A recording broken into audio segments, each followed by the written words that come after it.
Hello guys, तो आज मैं आ गया हूँ फिर से एक सोलो लेवलिंग के वीडियो के साथ। तो आज मैं आपको इसके सीजन 2 के एपिसोड 3 के बारे में आज मैं बताने वाला हूँ। तो चलिए शुरू करते हैं आज का वीडियो।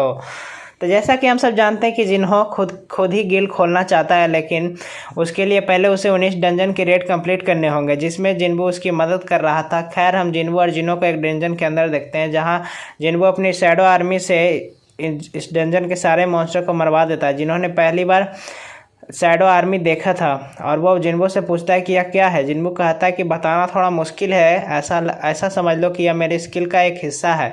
इसके बाद जिन्बू शैडो आर्मी को माना स्टोन कलेक्ट करने के काम पर भी लगा देता है, जो देख जिन्हों निराश हो जाता है, क्योंकि यही काम तो उसके पास बचा था और अब वह भी उसे करने को नहीं मिल रहा। खैर, इनकी डील के मुताबिक इन्होंने पूरी 19 डंजन की रेड कंप्लीट कर ली थी और सेलिब्रेट करने के लिए ये दोनों एक रेस्टोरेंट में जाते हैं। अब जिन्हों को बस रिटन एग्ज़ाम पास करना होगा, फिर उसे उसके गिल्ड मास्टर का लाइसेंस मिल जाएगा। वो जिन्बू से पूछता है कि अब वो क्या करेगा। जिन्बू कहता है कि कुछ दिनों के लिए उसे बाहर जाना होगा।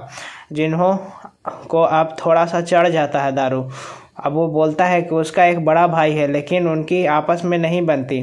वही दूसरी तरफ जिन्बू ने ना सिर्फ उसकी मदद की, जान बचाई, बल्कि उसकी मदद भी की। तो वह सोचता है कि काश जिन्बू उसका बड़ा भाई होता। यह सुन अब जिन्बू बोलता है कि ठीक है, आज से मैं तुम्हारा बड़ा भाई हूँ। जो सुन जिन्हों बहुत खुश हो जाता है। दूसरी तरफ अमेरिका में एक डंजन को देखते हैं, जिसमें एक हंटर अपनी जान बचा के भाग रहा था, क्योंकि इस डंजन में उन्हें कोई मॉन्स्टर नहीं बल्कि एक खट्टा खट्टा इंसान मिला था। यह आदमी बोलता है कि डरो मत, मैं भी इंसान हूँ, मुझे घर जाना है। इसके बाद इस आदमी को जेल में बंद कर दिया जाता है, क्योंकि इन्हें शक था कि यह कोई मॉन्स्टर है जिसने इंसान का रूप लिया हुआ है।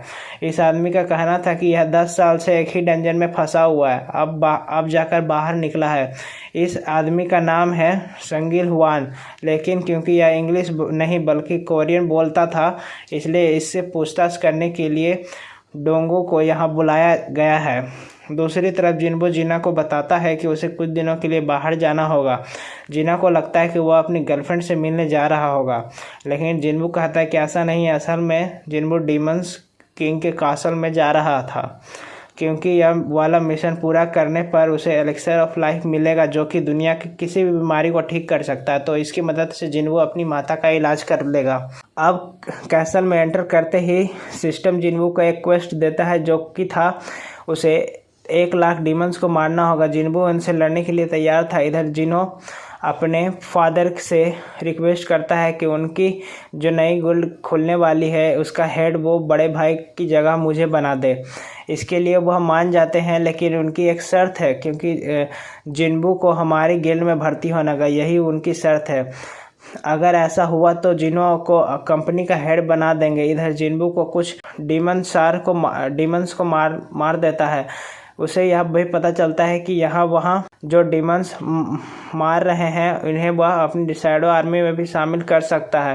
खैर, उसे बहुत दूर जाना था, तो वह अपनी शैडो आर्मी में से आइस बियर लीडर को समन करता है, जो कि अपने रास्ते में आने वाले सभी डीमंस को मारते कुचलते हुए आगे बढ़ रहा था। इसलिए जिन्बू उसका नाम टैंक रख देता है।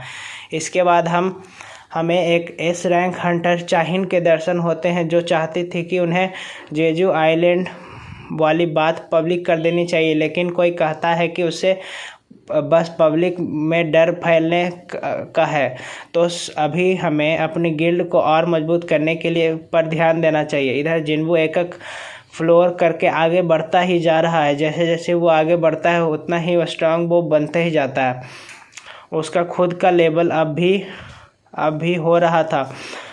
जिन्बू के हिसाब से इस कैसल में पूरे 100 लेवल्स है, यानी कि फ्लोर्स होंगे, और टॉप फ्लोर तक पहुंचने में उसे 1 सप्ताह से भी ज़्यादा का समय लग सकता है। जिन्बू अपने साथ जो खाना लाया था वो ख़त्म हो रहा था और ज़्यादा दिन वो यहाँ रुक तो नहीं सकता। तो 50 फ्लोर पर जिन्बू के सामने एक डीमन बॉस आता है, जिसका नाम क्लंक है। जिन्बू अपनी शैडो आर्मी समन करता है, जो कि क्लन की सेना से लड़ेंगे और क्लन को खुद जिन्बू मारेगा। दोनों सेना में युद्ध होने लगता है। अब क्लन देखते ही देखने में तो बहुत बड़ा लग रहा था और मोटा सा था, लेकिन उसकी स्पीड बहुत ही ज़्यादा तेज़ थी। पलक झपकाते हुए जिन्बू पर हमला कर देता है। जिन्बू उससे लड़ने लगता है और इनके बीच कमाल की फाइट होती है।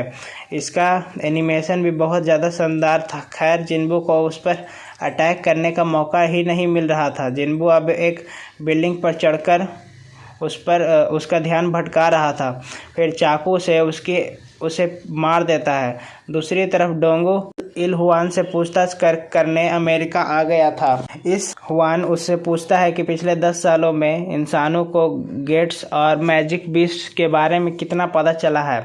यह सब तो कुछ भी नहीं है, असली तबाही तो अब आने वाली है और मेरा काम उसी तबाही को रोकना है। डोगन को यह भी पता चलता है कि इस आदमी की एक वाइफ और 2 बच्चे भी हैं। इसके बेटे का नाम था सांग जिन्बू। जी हाँ दोस्तों, यह आदमी कोई और नहीं बल्कि जिन्बू का पिता है, जो 10 साल पहले लापता हो गया था। डोंगो अब यह जानकर इल वान से कहता है कि तुम्हारा बेटा तो मर चुका है, जो सुन इल बहुत ज़्यादा गुस्सा हो जाता है। फिर इस बिल्डिंग में एक बड़ा सा धमाका होता है, जिससे पूरी बिल्डिंग ही गिर जाती है और हम देखते हैं कि इवान ने डेंगू को बुरी तरीके से धुलाई कर दिया था। डोंगो एस रैंक का हंटर होके भी इतनी बुरी तरीके से मार खा गया, तो सोचो कि इवान कितना ज़्यादा स्ट्रांग होगा। इधर जिन्बू 75वें फ्लोर तक आ गया था, लेकिन उसका खाना ख़त्म हो गया था, तो उसे वापस घर जाना होगा। अब सिर्फ 25 फ्लोर ही बचे थे। इतने डिमंस को हराने की वजह से जिन्बू का काफ़ी लेवल अप हो गया था और उसे कई सारे मैजिक आइटम भी मिलते जाते हैं। और एक रैंडम लूट बॉक्स में से एक और डंजन का खबर मिलता है। एलिक्सर ऑफ लाइफ बनाने के लिए 3 में से 2 इंग्रेडिएंट तो उसे मिल गए हैं, और जब वो अगले बार आएगा तो उसको तीसरे इंग्रेडिएंट को भी हासिल कर लेना होगा, जो कि 100वें फ्लोर पर उसे मिलेगा। तो इसी के साथ मैं इस वीडियो को एंड करता हूँ। तो आई होप आपको अच्छा लगा तो मेरे चैनल को सब्सक्राइब लाइक कर दीजिएगा। बाय।